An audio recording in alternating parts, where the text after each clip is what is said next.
रात के गहरे अंधेरे में जब आसमान खामोश होता है, एक सितारा सबसे ज़्यादा रोशन होता नज़र आता है। उसे कहते हैं सितारा ज़ुहरा। लोगों के दिलों में सवाल है कि ये सितारा सिर्फ रोशनी है या इसके पीछे कोई राज छुपा है। इसके मुतल्लिक़ एक इस्लामी रिवायत भी मिलती है।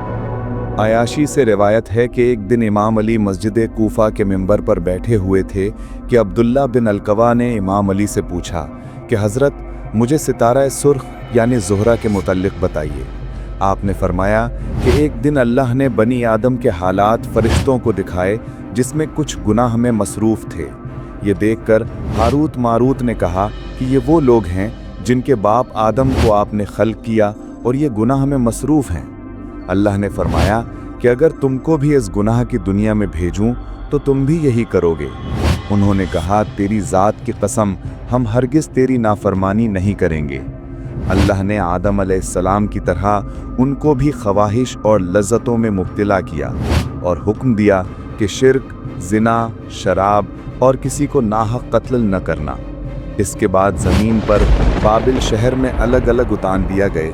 वो अपने इल्म से लोगों के दरमियान फैसले करने और इल्म सिखाने लगे। एक दिन एक निहायत हसीन औरत सामने आई। हारूत और मारूत दोनों उस पर आशिक हो गए। दिल में शर्म और नफ्स का इम्तिहान शुरू हुआ। औरत ने कहा, जब तक तुम मेरा दीन कबूल नहीं करते मैं तुम्हारे पास नहीं आऊंगी। फरिश्तों ने गुनाह की तरफ रुझान महसूस किया। पहला गुनाह, दूसरा गुनाह, तीसरा और चौथा भी। औरत ने कहा, मुझे वो अल्फाज बताओ जिससे तुम आसमान पर जाते हो। नशे की हालत में वो अल्फाज भी बता दिए। औरत ने पढ़े और आसमान की तरफ चली गई। वह अल्लाह ने उसको सितारा की मानंद मस्ख कर दिया और हारूत और मारूत पर वही की, एक अजाब चुन लो, अजाब दुनिया का या आखिरत का। उन्होंने दुनिया का अजाब चुन लिया और बाबिल में उल्टे लटकाकर सजा दी गई। आज भी कहा जाता है, जो उनके पास जाए जादू सीख सकता है, मगर बदले में ईमान गंवाना पड़ता है। ये वाकया सिर्फ कहानी नहीं, एक सबक है।